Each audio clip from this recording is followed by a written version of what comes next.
Cerita dimulai ketika pria dengan hati-hati mengamati kulit ini. Lalu dia gosok sebentar, mencabut sehelai rambutnya, menatapnya seolah dia sudah mendapatkan jawabannya. Lalu dengan mantap menebak, ini kulit induk babi. Raja mengatakan, tidak, kau salah. Kemudian seorang pria muncul dengan kepala tegap tinggi. Sang putri tampaknya sangat tidak menyukainya. Karena barang siapa yang bisa menebak kulit hewan apa itu, raja akan menikahkan sang putri dengan orang itu. Pria itu tampaknya seorang profesional. Dia mengambil kaca pembesar. Sang putri sangat khawatir, takut pria itu akan mengetahui kulit apa itu. Si pria menjawab, ini adalah kulit dewa hutan. Sang putri langsung menoleh ke ayahnya. Tidak. Bertingkah seperti raja pada umumnya.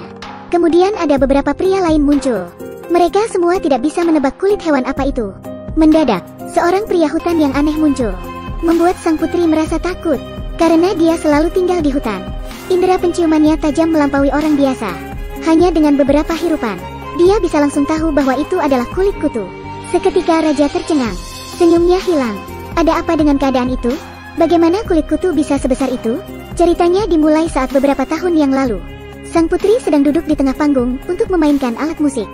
Meskipun dia menarik, tapi penonton berpikir putri seperti orang bodoh. Tetapi mereka semua tetap duduk di sana, mendengarkan dengan antusias. Sementara ayahnya selalu sibuk bermain dengan kutu. Di akhir penampilannya, penonton dengan semangat bertepuk tangan untuk Valet.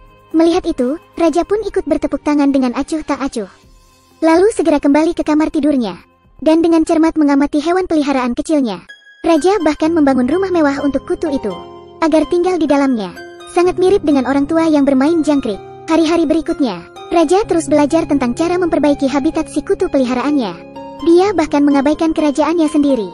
Kutu itu tidak sebesar kuncup bunga. Raja bahkan membuatkannya sepeda roda 3. Setiap hari, raja memberi makan kutunya sampai kenyang. Melatihnya untuk menarik becak selama 1 jam.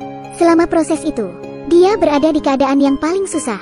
Tak lama berselang, 3 bulan telah berlalu. Ketika sedang makan bersama putrinya, raja bertanya, pria seperti apa yang ingin kamu nikahi? Putri dengan bersemangat menjawab, tidak perlu terlalu tampan, tidak perlu terlalu berotot. Pria seperti Bill Gates tak masalah.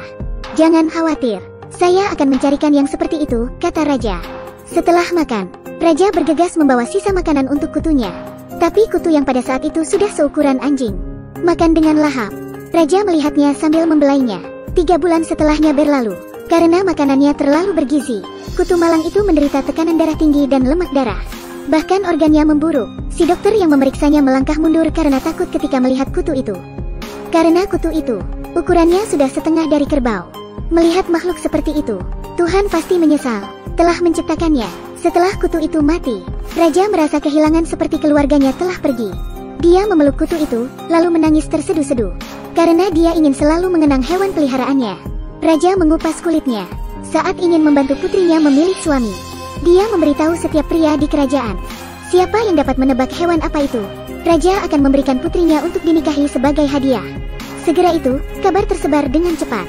Setiap pria, tua atau muda, berpartisipasi.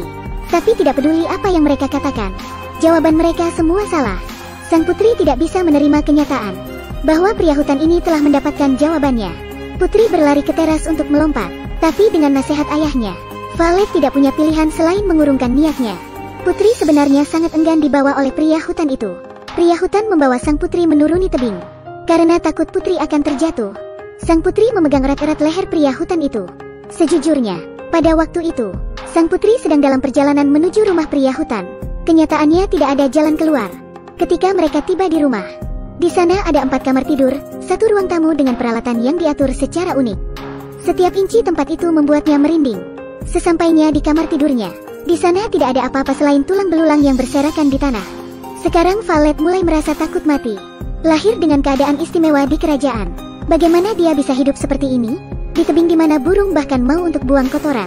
Di situ Valet meringkuk di lubang kecil, dengan wajah putus asa, yang lebih membuatnya terpuruk. Putri berpikir, apakah pria hutan memang berpikiran sesederhana itu? Dia tidak menunjukkan gairahnya. Ketika dia ingin menyenangkan dirinya, dia menyeret putri ke dalam gua untuk melakukannya. Suatu hari, dia melihat harapan di seberang tebing. Harapan itu muncul dari mereka semua si pemain sirkus. Gadis itu merasa sangat kasihan pada Valet, meminta anaknya menyelamatkan Valet dengan tali. Anak itu membawa Valet dengan tali menyeberangi tebing. Tapi diketahui oleh indera penciuman pria hutan yang sangat sensitif. Pria hutan mengejar mereka, tapi mereka berhasil memotong tali tepat waktu. Pria hutan itu jatuh ke dalam jurang yang tak berujung. Mereka dengan senang hati berpelukan. Kemudian Valet dengan senang hati pulang dengan kereta. Tapi sutradaranya belum mau orang hutan itu mati. Dia muncul lagi dengan tubuh yang tidak terluka. Tak butuh waktu lama, semua orang di sirkus dibunuh oleh pria hutan itu. Hanya tinggal Valet sekarang. Untungnya pria hutan masih memiliki perasaan kepada Valet. Dia membiarkan putri tetap hidup. Tapi ketika dia ingin menggendongnya, aksi kejam Valet dimulai. Valet segera memotong tenggorokan pria hutan itu. Kemudian dengan berlumuran darah, Valet kembali ke istana. Melihat putrinya yang menyedihkan, Raja menyalahkan dirinya sendiri dan berlutut di depan putrinya. Raja ingin menebusnya dengan menyerahkan tahta kerajaan kepadanya.